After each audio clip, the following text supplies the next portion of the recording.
La veille de mon terme, mon mari m'a abandonnée pour partir en vacances avec ses parents. En réponse, j'ai gardé le silence. Le lendemain, à son appel paniqué, je lui ai froidement dit « C'est le prix à payer », puis j'ai raccroché. Je m'appelle Amélie Dubois. J'ai 30 ans et j'étais censée devenir mère pour la première fois dans moins de 24 heures. Mon sac de maternité était posé près de la porte d'entrée. La petite couverture bleue était pliée dessus. Le siège auto avait enfin été installé après que je l'ai supplié pendant 3 jours. Je pensais que la prochaine fois que je quitterais cette maison, ce serait en tenant la main de mon mari, en respirant à travers les contractions et en essayant de rester courageuse pour notre bébé. Au lieu de cela, je me tenais dans l'allée alors que je perdais les os, une main agrippant mon ventre pendant que mon mari regardait l'heure sur son téléphone comme si je le mettais en retard pour un dîner au restaurant. Ses parents attendaient à l'aéroport. Leur séjour dans un complexe hôtelier de golf était prévu depuis des semaines. Et apparemment, c'était plus important que sa femme qui entrait en travail. Je lui ai dit que j'avais besoin d'aller à l'hôpital. Il a regardé le siège passager, puis les bagages à l'arrière, et a dit que tout irait bien. Il m'a dit d'appeler un taxi ou un VTC car les billets n'étaient pas remboursables. Puis il est parti. Je n'ai pas crié après lui. Je n'ai pas couru après la voiture. Je suis juste restée là, tremblante, réalisant que l'homme qui avait promis de protéger notre famille nous avait abandonnés avant même que notre fils ne prenne son premier souffle. Mais ce qu'il ne savait pas, c'est que quelqu'un avait tout vu. Et le lendemain matin, quand son téléphone a commencé à exploser et que ses petites vacances parfaites se sont transformées en panique, il m'a appelé, me suppliant de comprendre ce qui se passait. Avant de vous dire ce que je lui ai répondu, dites-moi d'où vous écoutez aujourd'hui et si vous avez déjà vu quelqu'un révéler sa vraie nature au pire moment possible. Julien Moreau n'est pas devenu égoïste du jour au lendemain. C'est ce qui rendait tout plus difficile à accepter. En public, il savait exactement comment paraître en mari dévoué. Aux soirées d'entreprise, il gardait une main sur mon dos et disait aux gens qu'il avait hâte de devenir père. Sur les réseaux sociaux, il postait des photos de la chambre du bébé et écrivait des légendes sur les bénédictions familiales et les nouveaux départs. Mais à l'intérieur de notre maison à Grenoble, la vérité était complètement différente. J'étais enceinte de 39 semaines, épuisée, enflée, et je faisais encore presque tout toute seule. Je pliais les vêtements de bébé, commandais des couches, préparais des plats à congeler, vérifiais les formulaires de l'hôpital, payais les petites factures, lavais les minuscules biberons, comparais les avis sur les pédiatres. Et rappelais sans cesse à Julien que le siège auto devait être installé avant l'arrivée de notre fils. Julien travaillait comme directeur régional des ventes pour Horizon Plein Air, une entreprise qui vendait des produits de loisirs familiaux en plein air. Il passait ses journées à vendre l'idée de la convivialité familiale, puis rentrait à la maison trop fatigué pour aider sa propre femme à se pencher pour ramasser le linge. La plupart des soirs, il laissait tomber sa sacoche d'ordinateur près du canapé et demandait ce qu'il y avait pour le dîner avant de me demander comment je me sentais. Si je lui disais que j'avais mal au dos, il répondait que tout le monde était fatigué. Si je lui disais que le bébé avait beaucoup bougé tout l'après-midi, il disait que ça semblait être un bon signe et retournait sur son téléphone. Si je lui demandais de monter le panier de linge à l'étage, il soupirait comme si j'avais interrompu quelque chose d'important. Le week-end, il se rendait chez ses parents, à 1 heure de route. Son père, Gérard, voulait regarder le foot ou jouer au golf, et sa mère, Denise, avait toujours un repas complet qui attendait son fils unique. Au début, je me disais que c'était mignon qu'il aime ses parents. Puis j'ai réalisé qu'il ne leur rendait pas visite comme un adulte. Il retournait en courant vers les personnes qui le traitaient encore comme un garçon gâté. Denise avait des opinions sur tout. Elle disait que je m'inquiétais trop, que je me reposais trop, et que j'agissais comme si la grossesse me rendait fragile.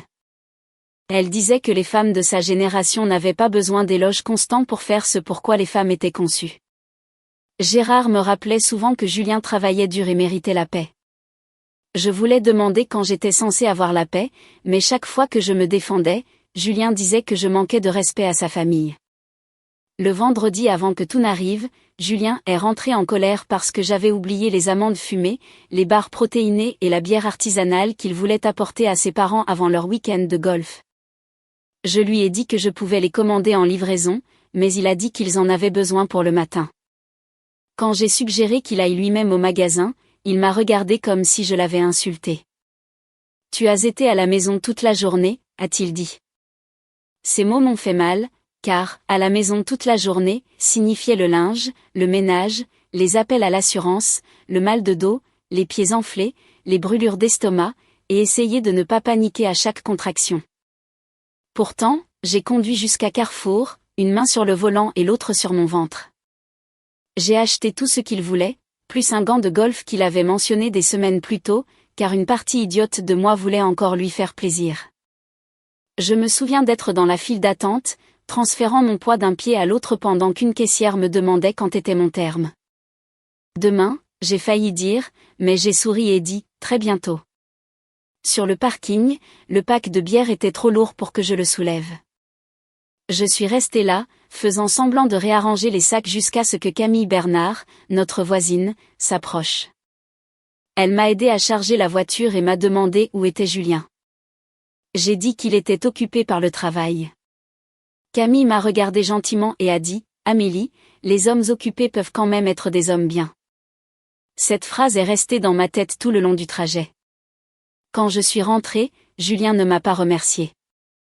Il s'est plaint que j'avais acheté les mauvaises amandes, puis a critiqué la salade de pâtes que j'avais faite pour le dîner, disant que sa mère la faisait mieux et ne laissait jamais un plat être aussi fade.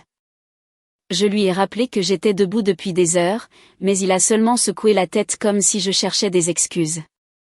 Il a ouvert le gant de golf, l'a essayé, et n'a toujours pas dit merci. 10 minutes plus tard, il a pris les encas, la bière et le gant de golf et est parti chez ses parents parce qu'il voulait, un vrai repas. Je me suis assise seule à la table de la cuisine, fixant un minuscule bavoir bleu à côté de mon assiette, me demandant pourquoi j'essayais encore de mériter l'amour de gens qui traitaient mon épuisement comme un inconvénient. Le lendemain soir, Julien est rentré en souriant d'une manière qui m'a noué l'estomac. C'était le sourire qu'il arborait quand il avait déjà pris une décision et voulait que j'agisse comme si j'y avais été incluse. J'étais sur le canapé avec un coussin chauffant dans le dos, en train de finir les cartes de remerciement de la baby shower. J'espérais qu'il avait enfin organisé son congé paternité ou appelé le pédiatre comme il l'avait promis. Au lieu de cela, il a dit que ses parents avaient amélioré leur voyage. Biarritz, a-t-il dit, 3 jours dans un complexe de golf.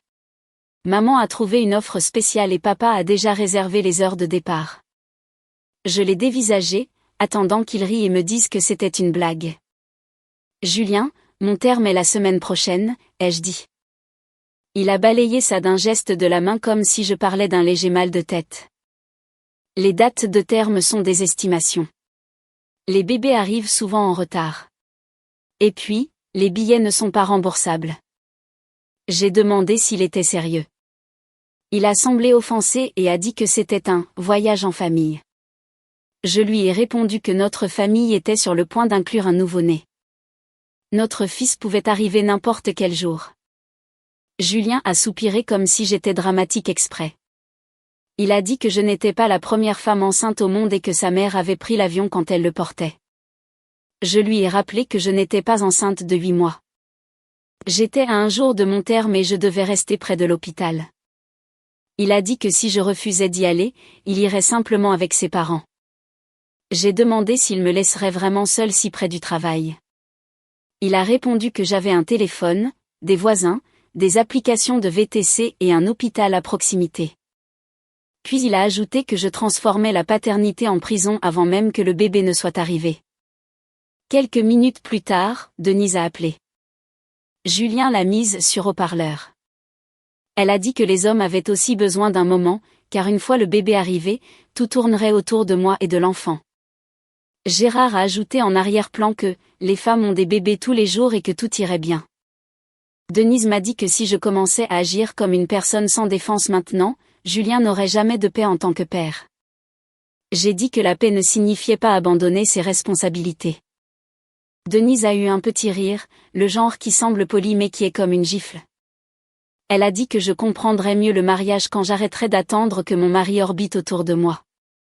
J'ai dit doucement à Julien, si tu pars et qu'il se passe quelque chose, je ne l'oublierai pas. Il a demandé si c'était une menace. J'ai dit que c'était une limite. Il a levé les yeux au ciel, mais j'ai vu la colère en dessous. Après ça, il m'a traité comme si je le punissais. Il répondait par des phrases courtes, se plaignait de mon sac de maternité près de la porte, et a mal installé le siège auto avant de me dire d'arrêter de le harceler. Je l'ai réparé moi-même dans l'allée pendant qu'il regardait les meilleurs moments de golf à l'intérieur. Je me souviens d'être à genoux près de la portière ouverte, en sueur, essayant de suivre la vidéo d'instruction pendant que le bébé appuyait douloureusement contre mes côtes.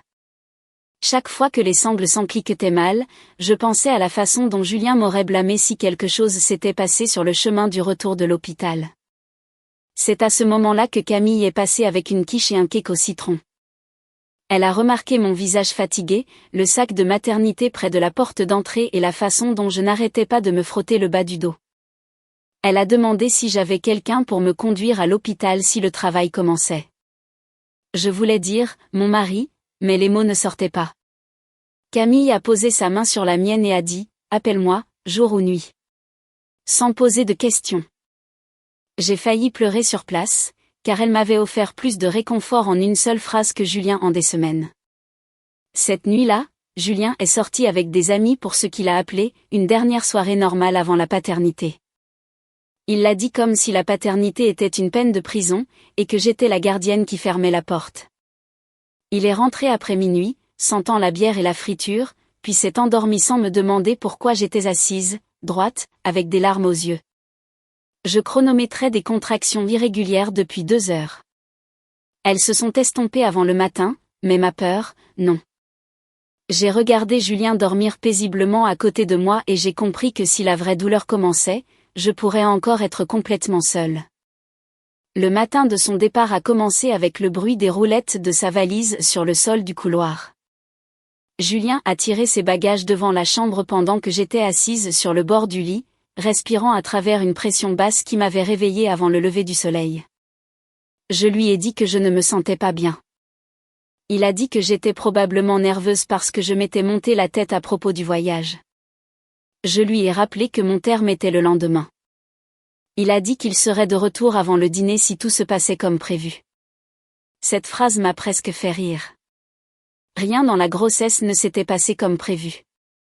Mais le plan de Julien incluait des clubs de golf, un café à l'aéroport et ses parents souriant sur des photos de vacances. Alors, apparemment, c'était le seul plan qui comptait. Il a mis des barres protéinées dans son bagage à main pendant que son téléphone n'arrêtait pas de vibrer. Denise voulait savoir s'il était déjà parti. Gérard voulait savoir s'il avait pris le gant de golf. Je lui ai demandé une dernière fois de rester. Pas pour toujours. Juste jusqu'à ce que notre fils naisse en toute sécurité. Julien a semblé irrité plutôt que coupable. Amélie, je ne peux pas vivre ma vie en fonction de ton anxiété, a-t-il dit. Je me suis tue. Il a pris mon silence pour une permission et a chargé sa valise dans le SUV. Je l'ai suivi dehors car une partie de moi croyait encore que s'il me voyait là, pâle et tremblante, il se souviendrait que j'étais sa femme. Il a fermé le coffre et a regardé sa montre. J'ai ouvert la bouche pour dire son nom, mais une chaleur s'est répandue le long de mes jambes. J'ai baissé les yeux et j'ai vu le liquide se répandre sur mon legging et sur le béton. J'ai perdu les os, ai-je murmuré, puis plus fort. Julien, j'ai perdu les os. Je dois aller à l'hôpital maintenant. Pendant une seconde, il a semblé paniquer. J'ai tendu la main vers la portière passager, pensant qu'il allait enfin nous choisir. Au lieu de cela, ses yeux sont tombés sur le siège. Il a attrapé une vieille serviette sur une étagère du garage et a commencé à essuyer le bord du siège passager. Alors que je ne m'étais même pas encore assise. Je lui ai dit que le bébé arrivait. Il a répondu sèchement qu'il le savait et m'a dit d'arrêter de crier. Je ne criais pas. J'étais terrifiée. Son téléphone a encore vibré. Il a lu le message et a juré parce que ses parents étaient déjà à l'aéroport. Je lui ai dit de me conduire à la clinique Sainte-Anne. C'était à moins de 20 minutes. Il s'est frotté le visage avec les 2 mains et a dit « Amélie, écoute-moi. Tout ira bien. Appelle un taxi ou un VTC. Les billets ne sont pas remboursables et mes parents attendent. » J'ai demandé s'il laissait vraiment sa femme en plein travail dans l'allée. Il a dit que je faisais paraître ça pire que ça ne l'était. Il a dit que les premiers bébés prenaient des heures, les hôpitaux avaient du personnel pour ça, et il ne ferait que tourner en rond inutilement. Puis il a demandé ce que je comptais qu'il fasse là-bas, de toute façon. Te tenir la main pendant que tu cries? Quelque chose en moi s'est glacé. J'ai essayé d'attraper la poignée de la portière, mais il s'est interposé entre moi et la voiture. Ne monte pas comme ça, a-t-il dit, en regardant mon legging mouillé. Je viens de faire nettoyer l'intérieur. C'est là que j'ai arrêté de le supplier. J'ai reculé lentement, m'agrippant au mur du garage alors qu'une autre contraction arrivait. La douleur m'a plié en deux, mais Julien regardait seulement vers la rue, comme s'il était embarrassé que quelqu'un puisse nous voir. Il ne ressemblait pas à un mari regardant sa femme souffrir. Il ressemblait à un homme dont l'emploi du temps avait été perturbé. Julien est monté dans le SUV et a dit « Envoie-moi un texto quand tu seras enregistré. N'en fais pas toute une histoire. » Puis il est parti. Pendant plusieurs secondes, je suis resté là, à écouter le bruit du moteur s'éloigner. C'était étrange comme la rue semblait silencieuse après ça. Un chien a aboyé quelque part. Un camion de livraison est passé au bout de la rue. La vie continuait comme si mon monde entier ne venait pas de se briser en deux. 2 maisons plus loin, la porte d'entrée de Camille s'est ouverte. Je ne savais pas encore que la caméra de sa sonnette avait tout enregistré. Mon téléphone a vibré avec un dernier texto de Julien. Je t'appellerai quand on aura atterri. S'il te plaît, ne commence pas à faire de drame avec mes parents. J'ai fixé l'écran jusqu'à ce que les mots deviennent flous. Je voulais m'effondrer, mais une autre contraction m'a rappelé que mon fils avait encore besoin de moi. Alors j'ai appelé Camille. Je pouvais à peine parler quand j'ai dit que j'avais besoin d'aide. Elle a simplement répondu « J'arrive ». Moins d'1 minute plus tard, elle était à mes côtés avec des serviettes, une voix calme et des mains sûres. Elle m'a aidé à monter dans sa voiture, à appeler le service de maternité et a conduit vers l'hôpital. Alors qu'une autre contraction me coupait le souffle, j'ai regardé ma maison disparaître derrière nous et j'ai compris qu'un homme qui vous abandonne dans votre moment le plus faible ne devrait plus jamais avoir le pouvoir de vous blesser en silence. Camille a conduit avec le genre de calme qui m'a empêché de m'effondrer. Elle n'a pas rempli la voiture de questions ou de panique. Elle m'a rappelé de respirer lentement et a prévenu l'hôpital que nous étions en route. Plus tard, j'ai appris qu'elle avait travaillé comme infirmière en salle d'accouchement, ce qui expliquait pourquoi sa voix restait stable même quand la mienne tremblait. À la clinique Sainte-Anne, les infirmières ont apporté un fauteuil roulant et ont commencé mon admission. Quand une infirmière a demandé si ma personne de soutien garait la voiture, j'ai dégluti difficilement et j'ai dit « Ma personne de soutien est ici ». Puis j'ai désigné Camille. L'infirmière a compris. Elle a ajouté une note de confidentialité à mon dossier et m'a demandé s'il y avait quelqu'un que je ne voulais pas autoriser dans la chambre. Mon mari, ai-je dit, et ses parents. Dire ces mots à voix haute, c'était comme franchir une ligne en moi. Je m'attendais à de la culpabilité, mais j'ai ressenti du soulagement. Camille m'a aidé à appeler mes parents, Pierre et Hélène Dubois, à Lyon. Ma mère a répondu joyeusement jusqu'à ce qu'elle entende ma voix. Je lui ai dit que le bébé arrivait et que Julien n'était pas là. Après un silence douloureux, mon père a pris le téléphone et a dit qu'il réservait le prochain vol. Il m'a dit de me concentrer sur ma respiration et a promis qu'ils arrivaient.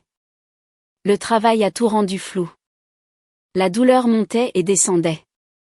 Mon téléphone n'arrêtait pas de s'allumer. Au début, Julien envoyait des textos courts.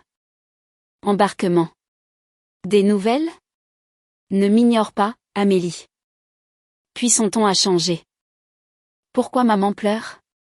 Tu as dit quelque chose à quelqu'un ? Qu'est-ce que tu as fait ? C'est là que j'ai su que quelque chose avait commencé en dehors de cette chambre, mais je n'ai pas répondu. Mon fils avait besoin de toute ma force.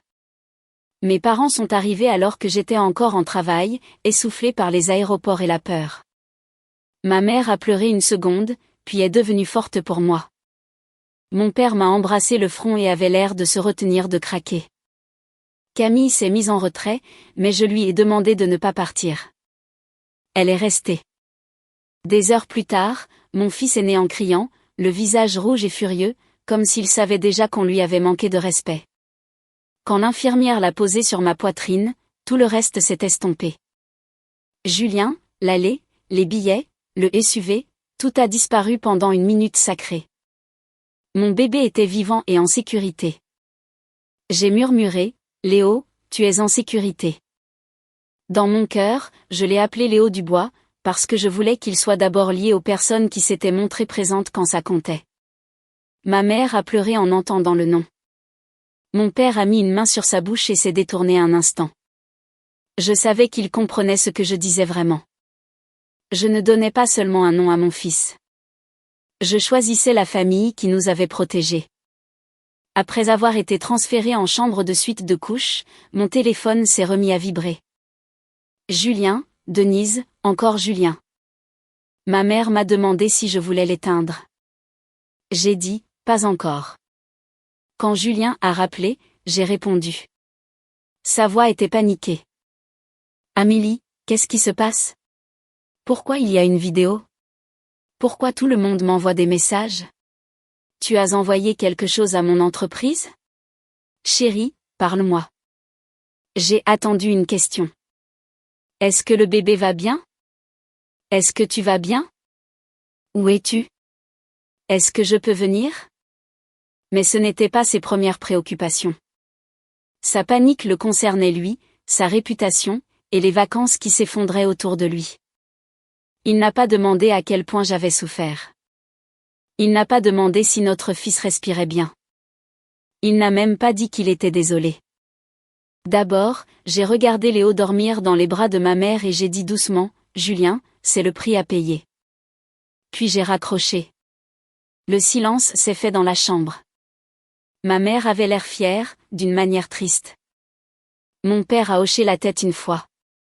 Quand Camille est revenue, elle m'a demandé si j'allais bien. J'ai regardé mon fils et j'ai dit, je ne vais pas encore bien, mais j'ai fini d'être sa femme de toutes les manières qui comptent. Ce soir-là, le personnel de l'hôpital a confirmé qu'aucun visiteur ne serait autorisé sans ma permission. Julien est venu quand même avec ses parents, mais ils ont été arrêtés à l'accueil. Denise a pleuré bruyamment. Gérard a exigé de parler à un responsable, et Julien a insisté sur le fait qu'il avait des droits en tant que père. Aucun d'eux n'est parvenu jusqu'à moi. Une infirmière a dit plus tard à ma mère que Julien n'arrêtait pas de dire qu'il y avait eu un malentendu. J'ai presque ri quand elle me l'a raconté. Il n'y avait pas de malentendu. Il y avait une allée, une caméra, une femme en plein travail et un homme qui a choisi un avion.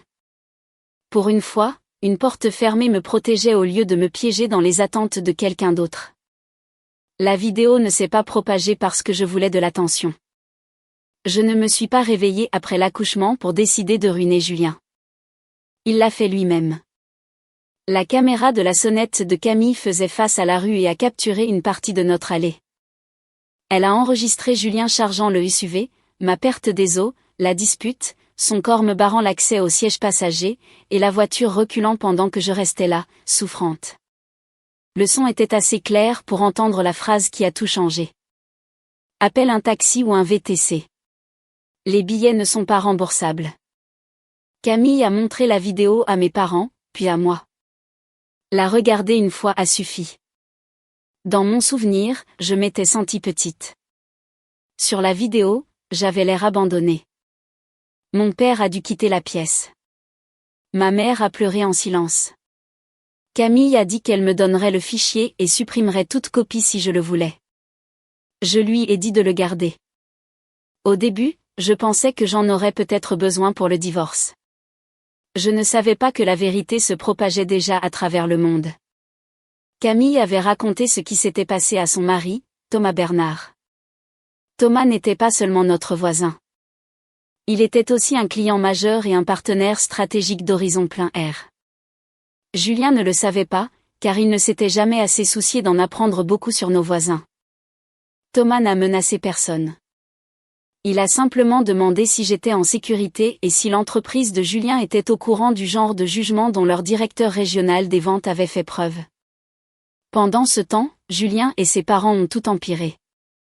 Denise a laissé un message vocal disant que j'avais embarrassé la famille et qu'une épouse ne devrait pas punir son mari pour un malentendu. Gérard a envoyé un texto à mon père disant que l'accouchement était une affaire de femme et que Julien avait des obligations déjà payées.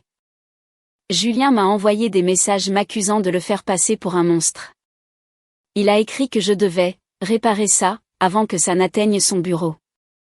Il a aussi écrit que si j'aimais notre fils, je ne détruirais pas la carrière de son père avant même que le bébé puisse le reconnaître. Chaque mot est devenu une preuve.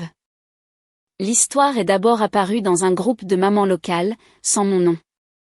Quelqu'un a demandé si une femme devait pardonner à son mari de l'avoir laissé en plein travail parce que son vol n'était pas remboursable. Puis le clip flouté de la sonnette est apparu. Pas de nom, pas d'adresse, pas d'informations sur le bébé, mais les gens ont reconnu le SUV, le polo siglé Horizon plein air de Julien, et l'histoire de l'aéroport qu'il avait posté ce matin-là. L'histoire a bondi sur Reddit, TikTok et Instagram. Les gens l'ont surnommé « le papa non remboursable ». Ils ont placé sa photo souriante à l'aéroport à côté du clip flouté de l'allée. Julien a essayé de dire que c'était un malentendu, mais la vidéo, les textos, l'heure d'admission à l'hôpital et l'heure de naissance de Léo rendaient cela impossible. Horizon plein air a agi rapidement car leur marque était construite autour des valeurs familiales. Leur publicité montrait des pères avec des tout-petits, des couples autour de brassereaux, et des mères enveloppées dans des couvertures sur des terrasses. Maintenant, les gens commentaient sous les publications de l'entreprise en demandant si abandonner une femme en plein travail faisait partie de leur style de vie familial. Thomas a annulé un déjeuner stratégique et a envoyé un email à la direction d'Horizon plein air sur le jugement, la réputation et la responsabilité.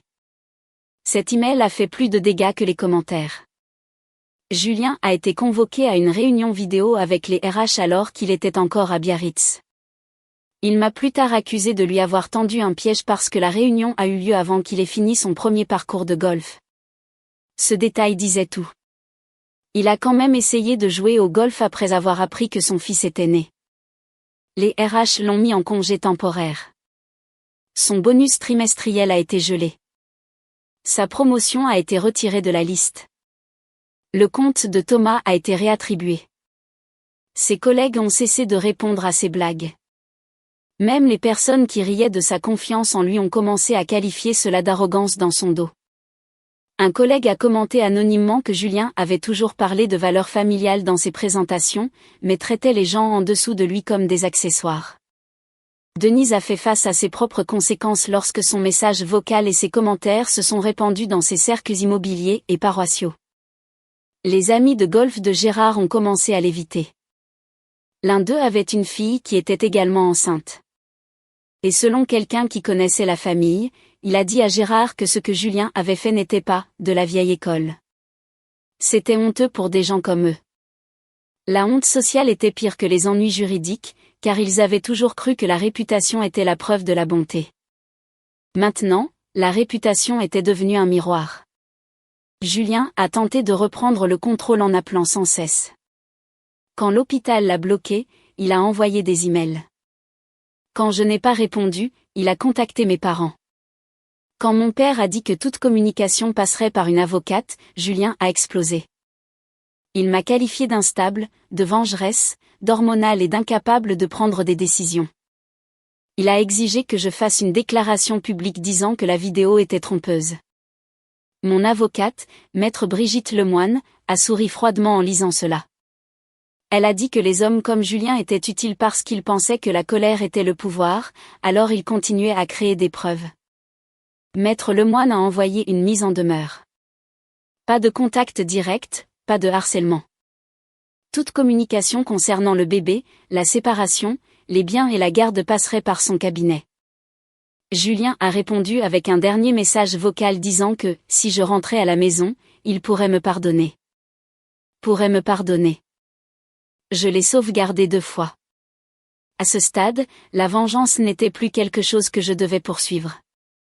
Elle se produisait parce que Julien ne pouvait pas s'empêcher d'être lui-même. Chaque défense révélait une autre vérité laide. Chaque excuse devenait un autre reçu. Pendant qu'il perdait le sommeil à cause des commentaires, des réunions RH, des bonus gelés et d'une promotion qui s'envolait, j'apprenais à nourrir Léo, à dormir par bribes et à me regarder sans voir la femme abandonnée. Je voyais une mère qui avait survécu à l'aller. Je voyais quelqu'un qui comprenait enfin que la vérité documentée n'a pas besoin de crier. Au moment où j'ai quitté l'hôpital, Julien avait envoyé des fleurs, des emails, des excuses, des accusations et un long message prétendant que j'utilisais la maternité comme une arme. Mes parents ont emmené Léo et moi dans une maison de location d'abord, car je n'étais pas prête à retourner à l'endroit où Julien m'avait abandonné. Camille a fait en sorte qu'un ami de Thomas, agent de sécurité, soit à proximité le jour de ma sortie. Non pas que nous nous attendions à de la violence, mais parce que Julien et ses parents avaient déjà montré qu'ils ne respectaient pas les limites. Ils sont venus quand même. Julien se tenait près de l'entrée avec les yeux rouges et un bouquet de la boutique de cadeaux. Denise serrait un ours en peluche comme un accessoire. Gérard se tenait derrière eux, les bras croisés. Quand Julien m'a vu tenir Léo, il s'est avancé. Mon père s'est interposé entre nous et la sécurité de l'hôpital a fait de même. Julien a appelé mon nom comme si j'étais censé m'adoucir. Je ne l'ai pas fait. Léo dormait contre ma poitrine pendant que l'homme qui nous avait laissés dans une allée mendiait une scène publique qu'il pourrait déformer plus tard. Je suis montée dans la voiture de mes parents et je suis partie. C'était la première fois que Julien comprenait que l'accès à moi n'était plus automatique. Le divorce a commencé discrètement mais fermement. Maître Lemoine a demandé la séparation, la garde principale, la pension alimentaire et une ordonnance de communication temporaire en raison du harcèlement de Julien. Elle a inclus la vidéo de la sonnette, la chronologie de l'hôpital, les textos, les messages vocaux, le message de Gérard et les appels enregistrés de Julien. Au début, Julien a refusé de coopérer. Il a dit que les problèmes de mariage devaient rester au sein de la famille. Maître Lemoine a répondu qu'il avait impliqué l'aéroport, Internet, son employeur et les 2 familles de parents. Donc, cette étape était terminée. Il a dit qu'il voulait voir Léo. Maître Lemoine lui a demandé d'accepter des visites supervisées, des cours de parentalité et une communication écrite via une application de garde. Julien a qualifié cela d'insultant, puis a admis qu'il ne voyait pas pourquoi les bébés avaient besoin de leur père sitôt de toute façon. Maître Lemoine l'a noté. Plus tard, Julien a demandé un appel téléphonique avec moi pour apaiser les tensions. J'ai accepté uniquement parce que Maître Lemoine et mes parents étaient présents et que l'appel était légalement enregistré. Julien a commencé en disant que cela était allé assez loin et que je devais réfléchir à ce que je faisais à sa vie. J'ai demandé s'il voulait poser des questions sur Léo. Il a fait une pause, puis a dit que Léo était un bébé et ne savait pas ce qui se passait, mais lui, si. Son travail, si. Ses parents, si. Il s'est plaint qu'Horizon Plein Air avait gelé son bonus. Que Thomas s'était retiré du compte. Que sa mère pleurait et que son père ne pouvait pas aller au club sans entendre des chuchotements. J'ai dit que ses choix avaient des conséquences. Sa voix est devenue tranchante. Il a dit que j'aurais pu prendre le VTC et gérer ça, comme une adulte. Ma mère a eu un hoquet de surprise. Maître Lemoine a levé un doigt, me rappelant de rester calme. C'est ce que j'ai fait. J'ai dit à Julien qu'il avait confirmé tout ce que j'avais besoin de savoir. Il a essayé de faire marche arrière, disant qu'il m'aimait et que nous pouvions recommencer si je postais une déclaration disant que la vidéo était trompeuse. Il a dit qu'une bonne mère voudrait que son fils grandisse avec ses 2 parents sous le même toit. Je lui ai dit qu'une bonne mère n'apprendrait jamais à son fils que l'amour signifie abandonner quelqu'un et exiger le pardon ensuite. Puis j'ai regardé Léo dormir contre moi et j'ai réalisé qu'il restait du chagrin, mais plus de confusion. J'ai dit à Julien que je ne rentrais pas à la maison et j'ai mis fin à l'appel. Après cela, son avocat l'a poussé vers un accord à l'amiable, car un procès exposerait encore plus de preuves. J'ai obtenu la garde physique principale. Julien a obtenu un droit de visite limité et supervisé, avec une possibilité d'extension seulement après une formation à la parentalité, une thérapie et un paiement régulier de la pension alimentaire. Il devait communiquer via une application de garde. La pension alimentaire a été calculée sur la base de ses revenus précédents, ce qui l'a rendu furieux.